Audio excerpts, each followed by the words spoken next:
In this video, I will show you how to wrap a hood the easiest way possible. And I'm also gonna show you how to fix your mistakes and the things that you need to anticipate so you don't make the same mistakes twice. But first, make sure you subscribe to our channel so we can give you more tips and tricks just like this. First things first, you have to prep the vehicle. If it is not prepped, that means wash, clay barred, and degreased. You're already messing up because you're about to have a lot of dust particles up under the hood. Key example, when I first started and I was like, hey, let me just go ahead and just do a quick wipe down with alcohol. I didn't get off all the dirt and debris, and I thought I did though, because it looked pretty clean. But when I laid that first piece of vinyl, I was like, why is there so many pimples and bubbles? And it looks like there's so many particles up under the hood or up under the vinyl. And then my friend came to me and said, hey bro, you don't know about clay barring? You didn't wash the car? I was like, no, I don't think you need it. He's like, no, you need it. Obviously you do. And I had to redo his hood. This was one of my first times. And then that is when I learned you have to prep it thoroughly, because if not, you're redoing it over and over. Now here's the point where you're ready to get started with. You measured the hood and you measured the vinyl, you cut it out already. Now it's time for you to lay it onto the panel. Once you laid it on there, if your car is magnetized, use magnets so that way it can be your extra hands to lock it in place exactly where you need it to so it doesn't keep shifting on you. Now you're ready to start on peeling off the paper backing, but this is where most people get it mixed up. If you can trim, you have to trim it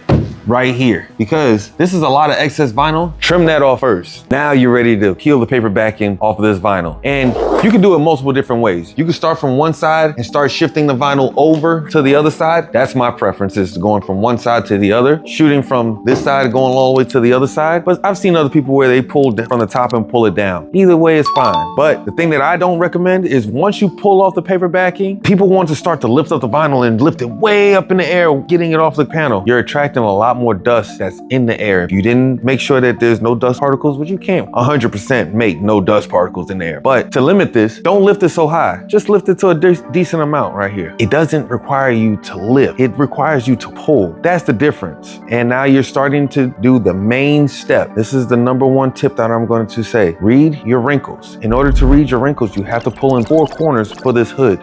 Down here is one, right up here is the other one. Pulling over here as well. Obviously the last one is up here. When you're pulling, you're grabbing the vinyl and pulling away from you in a triangulated motion. As you can see, we're going up to the point. Pull this way. When we're here and we have the vinyl, we want to pull towards our away parts of our bodies, almost at that angle like I was showing you right here. This is what's going to help on glassing out from the center to your corner to become nice and smooth. If it is not nice and smooth, don't force it. Overstretching it is where it's going to be your first problem. Instead, once you pulled all 4 of your corners and you still see wrinkles, this is where you want to lift up the vinyl up to the wrinkle point, heat it, don't pull at the same time. It will burn a hole. Once you finish heating it, then you can lay the vinyl down because it needs to be smooth. Everyone likes to do this, especially as a beginner. As soon as they got it nice and smooth, they want to take their hands and just rub on the vinyl to lock it in, feeling like they're locking in. It's only one little part that you need to lock in, and it's 1 inch, just around the edge, right here, just a little bit, just a 1 inch mark. You do not have to put your whole hand and lock it in like you're doing a bed sheet. Don't do that. You're trapping the air, which is going to cause more creases and bubbles later. Once it's 100% smooth, then you need to lock in the center of this hood. You can squeegee up to lock in that center. That'll be nice and easy. Pro tip, if you're doing it as a pro installer or you want to install like a pro, then the next step is to lock in the body line with your palm using your glove. The glove is going to make sure that you can lock that in, because if you squeegee over a body line, you're more than likely creasing it or scratching it. Now, once you finish that, now you can switch to your squeegee, and this is the motion that you want to take. You want to go in left and right motions all the way up the hood. As a beginner, you want to do this. Once you squeegee the center, you want to keep squeegeeing up. I've seen other people where they try to squeegee and then they squeegee up and down and up and down. Cool. If that works for you, fine. But take your time. Understand where the air is coming out at, because that's the name of the game. If you can't get the air out and it gets trapped, you're stuck. Now, say for instance, you creased it. Wait, you creased it? It's okay. You creased the vinyl. Vinyl is very forgiving. Lift up the vinyl where you creased it all the way to that point, maybe even a half an inch past it. Heat it up, still holding it, elevating it off the panel. And then once it goes smooth, you can lay it back down. Squeegee that area, that's the problematic area first, so that way you don't run into the same problem again and crease it over. This will help you. Now, once you have everything squeegeed out, great. You did a great job so far. Keep going. You're only halfway through the battle of it. Now, as I've already said,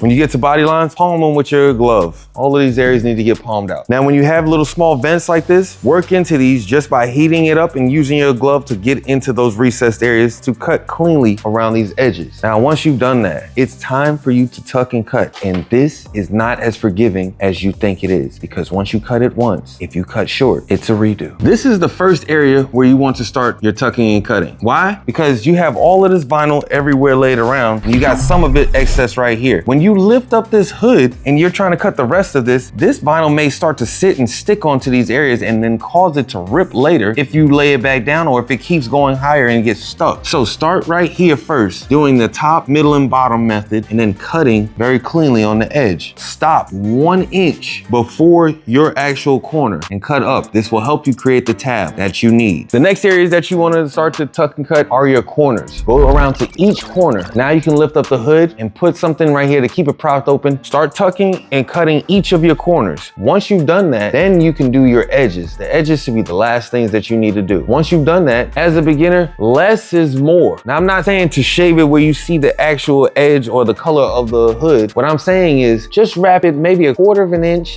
to 1/8 of an inch around the edge of it. That's it. Let me tell you a story. When I first started, I thought I needed to have more up under this hood because I didn't want it to lift back up, but it lifted back up anyways. Why? Because I left over 1 inch of vinyl and I cut right up under this hood. And what happened was it had a rubber gasket that was right there, similar to how this one is. I could feel it right here on the edge. After a while, well, I had a crease up under the hood, where the vinyl was at, because I went so far that it wasn't laying down smooth. So each time that it had a crease, that was allowing moisture to get in and cause it to not have that sticky part or the tackiness of the vinyl. And once it did that, the vibration and that rubber made it move. And once it moved, it wasn't no longer sticky. So now it showed all of the excess vinyl at the edge. There's tools out there nowadays that you can use to cut it as perfect as possible. And I'm going to test that video. All you have to do is comment test tools, and I will go ahead and test that video or create that video to test it and show you the techniques on how to get that with clean cuts with these new tools. If you want more tips and tricks just like this, or detailed videos on how to wrap this hood thoroughly and other panels, watch our members only videos so we can give you these hands-on training we even provide as well. But if you can't come to our hands-on training, watch our members only videos. It's on YouTube. It's just for you. And in this video right here, I'm going to break down simple tips and tricks on how to wrap cars properly, easily, and thoroughly. You better click on it.